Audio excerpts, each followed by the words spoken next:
भगवान राम सीता की खोज में नहीं आए थे। भगवान राम क्या करने आए थे? अधर्म का नाश करने। भगवान कृष्ण गोपियों से मिलने नहीं आए थे। क्या करने आए थे? अधर्म का नाश करने। भगवान परशुराम क्या करने आए थे? भुजबल भूमि भूप बिंद कीन्ही और विपुल बार मही देवंदीनी। भगवान कृष्ण क्या करने आए थे? अधर्म का नाश। भगवान राम अधर्म का नाश। भगवान परशुराम अधर्म का नाश। क्यों? क्योंकि धर्म की जय करने से अधर्म का नाश नहीं होता, अधर्म का नाश करने से धर्म की जय होती है।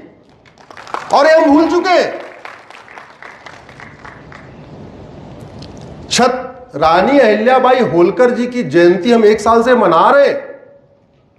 ईमानदारी से बताना, आपके भोपाल के ड्रग स्मगलर भोपाल छोड़ के भाग गए क्या? जोर से बोलिए जरा। गांजा बिकना बंद हो गया, चरस बिकनी बंद हो गई। रानी अहिल्याबाई होलकर का जस्टिस सिस्टम लागू करते सारे ड्रग स्मगलर भोपाल और मध्य प्रदेश छोड़ के भाग जाते।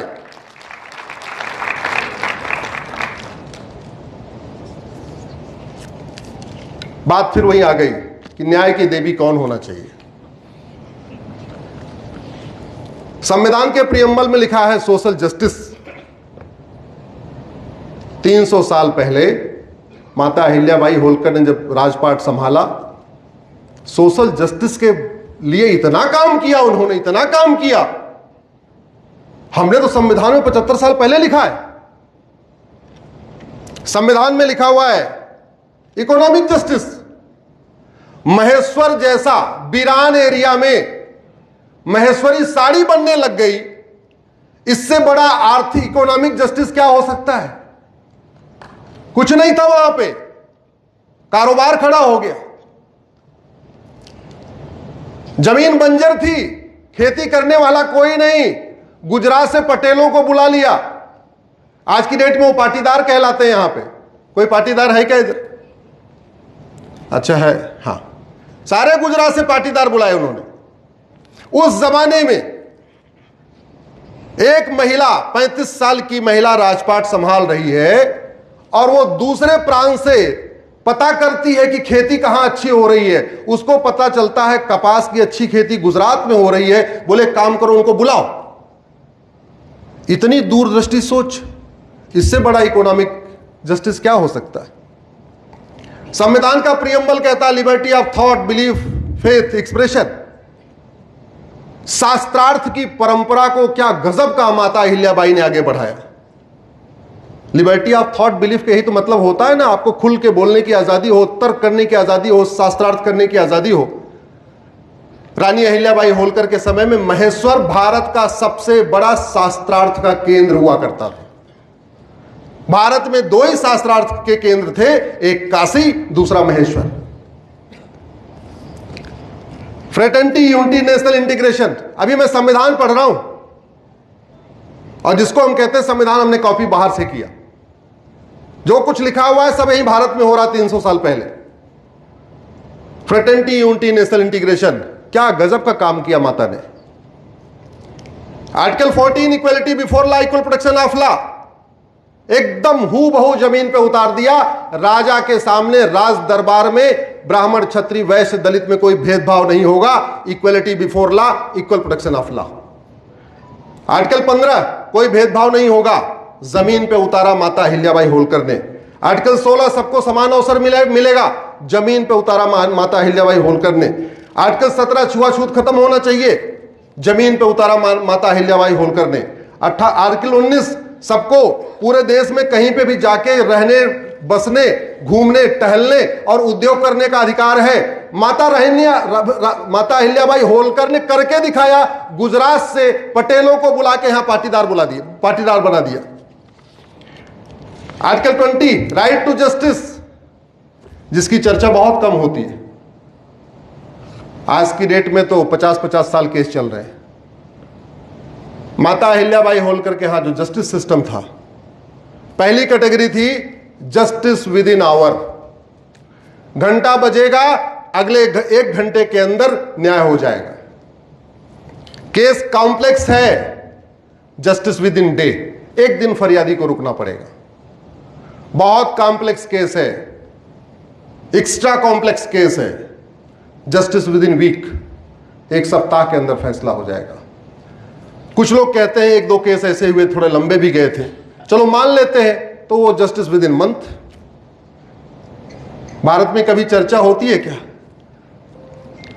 आज की डेट में एक दिन तो एफआईआर लिखवाने में लग जाता है, और वो भी सांसद विधायक से फोन करवाना पड़ता है।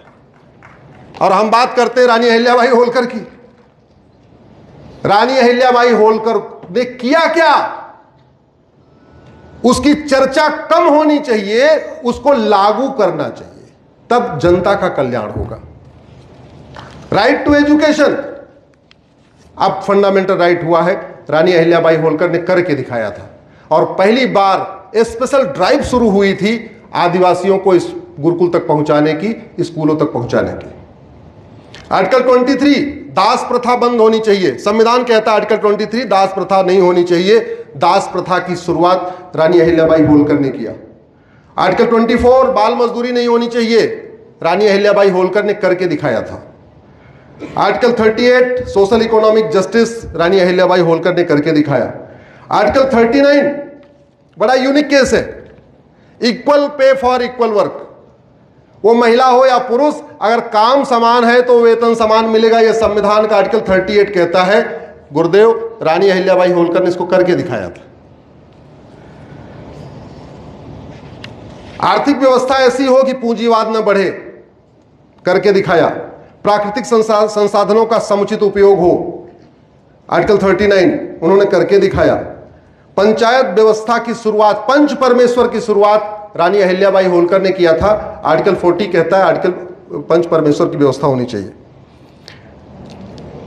Article 48B 43B cooperative system, उस जमाने में उन्होंने कोऑपरेटिव सिस्टम शुरू किया था।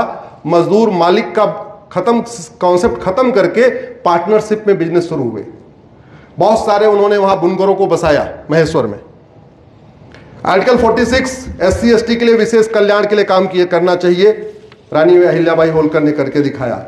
एक काम जो बहुत कम चर्चा होती है, नशाबंदी, रानी अहिल्याबाई होलकर ने जमीन पर उतार के दिखाया था। संविधान का आर्टिकल 47 कहता है नशाबंदी होनी चाहिए। आर्टिकल 48A एनवायरमेंट प्रोटेक्शन रानी अहिल्याबाई होलकर ने करके दिखाया। नदियों के लिए जो उन्होंने काम किया था वो लाजवाब काम था। आर्टिकल 50 स्वतंत्र और निष्पक्ष न्याय होना चाहिए, वो उनकी व्यवस्था थी। मुझे समझ में नहीं आ रहा है, हम पिछले 75 साल से ग्रीक देवी थेमिस और रोमन देवी जस्टिसिया की फोटो अपने कोर्ट में क्यों लगा के बैठे हुए? जब हमारे पास न्याय की देवी है तो हमारे हाई कोर्ट सुप्रीम कोर्ट में किसकी फोटो लगनी चाहिए? जोर से बोलिए जरा। ये फोटो लगनी चाहिए, ये जो पीछे दिख रही है आपको, ये फोटो लगनी चाहिए हाई कोर्ट और सुप्रीम कोर्ट में।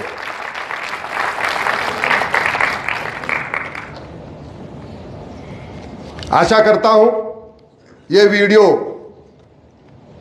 केंद्र सरकार, राज्य सरकार तक पहुंचेगा, कानून मंत्री तक पहुंचेगा, माननीय प्रधानमंत्री जी तक पहुंचेगा, और हमारे चीफ जस्टिस ऑफ इंडिया तक पहुंचेगा। सुप्रीम कोर्ट इस पर गंभीरता के साथ विचार करेगा कि वो पट्टी वाली देवी, रोमन वाली देवी और ग्रीक वाली देवी ठीक है या हमारी रानी अहिल्याबाई होलकर ठीक है? कौन डिजर्व करता है सुप्रीम कोर्ट में? ये हम छोड़ दे रहे हैं माननीय सुप्रीम कोर्ट के जजों पे, कानून मंत्री पे और भारत सरकार पे।